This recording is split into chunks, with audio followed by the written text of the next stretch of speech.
दोस्तों, एक 70 साल की महिला को एक 30 साल के लड़के से प्यार हो जाता है और उन दोनों का प्यार इस तरह से परवान चढ़ता है कि वो 70 साल की महिला उस 30 साल के लड़के से शादी करना चाहती थी।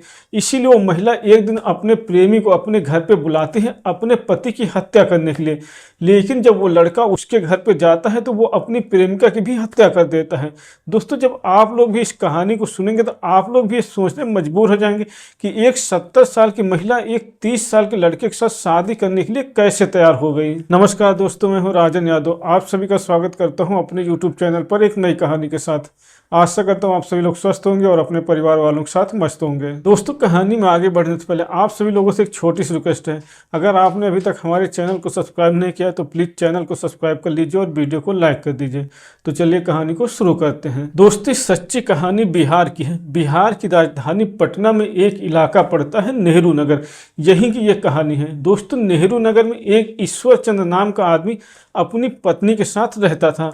ईश्वर चंद अपने घर में नीचे खुद रहते थे और ऊपर किराए पे दे रखा था। ऊपर किराएदार रहते थे। ऐसे ही टाइम बीत रहा होता है। एक दिन पूरा दिन बीत जाता है। ना ईश्वर चंद अपने घर से बाहर निकलते हैं और ना ही उनकी पत्नी लक्ष्मी देवी अपने घर से बाहर निकलती हैं, क्योंकि वो रोज अपने घर से निकलकर बालकनी में आकर बैठते थे और किराएदारों से बातचीत करते थे। ईश्वर चंद की तबीयत अक्सर खराब रहती थी, इसीलिए जब वो पूरा दिन अपने घर से बाहर नहीं निकलते हैं तो कुछ किराएदारों को शक होता है कि ये आज पूरा दिन बाहर क्यों नहीं आए। इसीलिए वो उनके घर का दरवाजा खटखटाते हैं। जब दरवाजा नहीं खुलता है तो कुछ किराएदार दरवाजा तोड़ देते हैं और जब अंदर जाकर देखते हैं तो ईश्वर चंद की अंदर लाश पड़ी हुई थी। दोस्तों, मकान मालिक ईश्वर चंद की गला काटकर हत्या की गई थी। इसके बाद सारे किराएदार पूरे घर की तलाशी लेते हैं और जब वो किचन में जाकर देखते तो वहां मकान मालकिन लक्ष्मी देवी की भी लाश पड़ी थी। उनके सिर पे चोट लगी थी और सिर पे चोट लगने की वजह से उनकी मौत हुई थी। किराएदार सब सोचने लगते हैं कि इन दोनों लोगों की हत्या किसने की होगी। सब तरफ हड़कंप मच जाता है। इसीलिए किराएदार पुलिस को भी सूचना दे देते हैं। थोड़ी ही देर में पुलिस वहां पे आ जाती है और पुलिस छानबीन करना शुरू करती है। तो दोस्तों, पुलिस को शुरुआती छानबीन से लग रहा था कि इन दोनों में आपस में झगड़ा हुआ है, क्योंकि पत्नी के हाथ में चाकू था। इसलिए पुलिस को लगता है कि दोनों ने आपस में झगड़ा किया होगा और पत्नी ने अपने पति की हत्या कर दी। पति ने पत्नी को मारा होगा, इसलिए उसकी भी मौत हो गई है। इसके बाद पुलिस दोनों की लाश को पोस्टमार्टम के लिए भेज देती है। दोनों की लाशों को पोस्टमार्टम के लिए भेजने के बाद पुलिस पूरे केस की छानबीन करना और पूरे घर की तलाशी लेना शुरू कर देती है।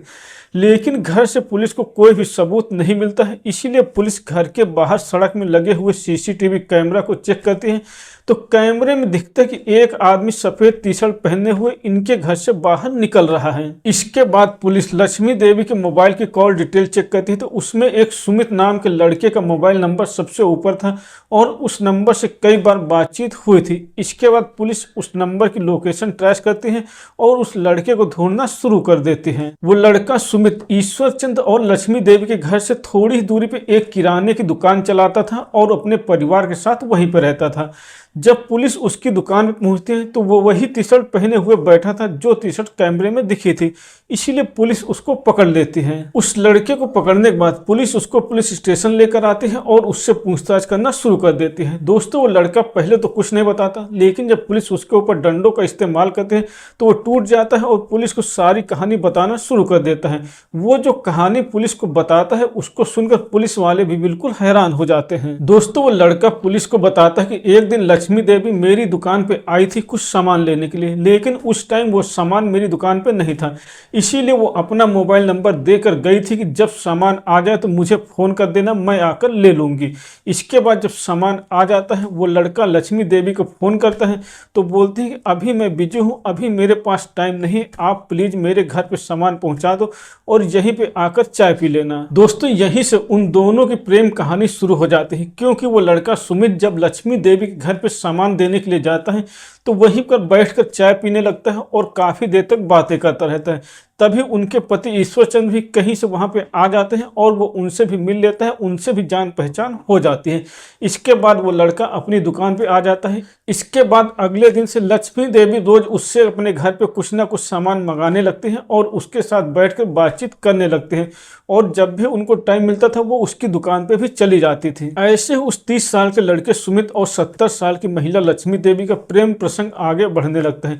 इसीलिए एक दिन जब सुमित लक्ष्मी देवी के घर पे कुछ सामान देने के लिए आता है तो उनका पति उनके घर पे नहीं था, इसीलिए दोनों के बीच में शारीरिक संबंध भी बन जाते हैं। जब दोनों के बीच में एक बार शारीरिक संबंध बन जाते हैं तो फिर ये रुकने का नाम नहीं लेते। अब लक्ष्मी देवी के पति ईश्वरचंद जब भी घर से बाहर चले जाते थे, लक्ष्मी देवी उस लड़के सुमित को बुलाकर अपने घर में शारीरिक संबंध बनाती थी। दोनों को शारीरिक संबंध बनाते हुए लगभग 6 महीने का टाइम बीत जाता है। इसीलिए लक्ष्मी देवी उस लड़के सुमित से अब शादी करने की तैयारी करने लगती है, उससे साथ शादी करने का मन बना लेती है। इसी वजह से एक दिन जब उनका पति घर पे नहीं था तो उस लड़के सुमित को अपने घर पे बुलाते हैं और अपने कमरे में ले जाकर उसके साथ शारीरिक संबंध बना रही थी, मौज मस्ती कर रही थी। लेकिन उसी टाइम बाहर से उनका पति घर पे आ जाता है और वो दरवाज़ा खटखटा देता है। जैसे ही दरवाज़ा खटखटाता है दोनों के होश उड़ जाते हैं, दोनों बिल्कुल परेशान हो जाते हैं। घर का दरवाज़ा खुला था, इसीलिए पति ईश्वरचंद सीधे घर के अंदर आ जाता है और अपनी पत्नी को उस लड़के के साथ शारीरिक संबंध बनाता हुआ पकड़ लेता है। जैसे ही वो अपनी पत्नी को उस लड़के के साथ इस हालत में देखता है वो शोर मचाने लगता है, चिल्लाने लगता है। जैसे ही पति चिल्लाता है उसकी पत्नी और पत्नी का प्रेमी दोनों उसको पकड़कर कमरे के अंदर ले जाते हैं जिससे उसकी आवाज़ बाहर ना जा पाए। इसके बाद पत्नी का प्रेमी सुमित उसके पति को बेड पर गिराकर उसके मुंह को तकिए से दबा देता है और पत्नी किचन में जाकर एक धारदार चाकू लेकर आती है और उसी चाकू से अपने पति की गला काटकर हत्या कर देती है। पति की हत्या करने के बाद पत्नी किचन में जाकर उस चाकू को साफ कर रही थी और अपने प्रेमी से बोलती है कि तुम टेंशन मत लो, हम लोग लाश को ठिकाने लगा देंगे और आराम से रहेंगे। लेकिन सुमित को लगता है कि मैं फंस जाऊंगा, अगर मैं फंस जाऊंगा तो मेरे बच्चों का क्या होगा, मेरी पत्नी को क्या होगा, ये औरत जब अपने पति की नहीं हुई तो मेरी क्या होगी। इसीलिए वो किचन में जाता है और अपनी प्रेमिका से चाकू छीनने लगता है। उधर जब उसकी प्रेमिका लक्ष्मी देवी को लगता है कि अब शायद ये मुझे भी मार देगा तो वो अपने प्रेमी के हाथ में दांतों से काटने लगती हैं। जब वो अपने प्रेमी के हाथ में दांतों से काटने लगती हैं तो उनका प्रेमी अपने आप को बचाने के लिए मसाला कूटने वाले डंडे से अपनी प्रेमिका के सिर पर वार कर देता है जिससे वो बेहोश हो जाती है और वहीं पे गिर जाती है। इसके बाद प्रेमी वहां से फरार हो जाता है। जब पुलिस इस कहानी को सुनती है तो पुलिस भी हैरान थी और जो भी इस कहानी को सुन रहा था सभी लोग हैरान थे कि एक 70 साल की महिला को एक 30 साल के लड़के से कैसे प्यार हो सकता है और वो उससे कैसे शादी करने के बारे में सोच सकते हैं। दोस्तों, ये थी आज की कहानी। अगर आपको पसंद आई हो तो वीडियो को लाइक करें और चैनल को सब्सक्राइब करें।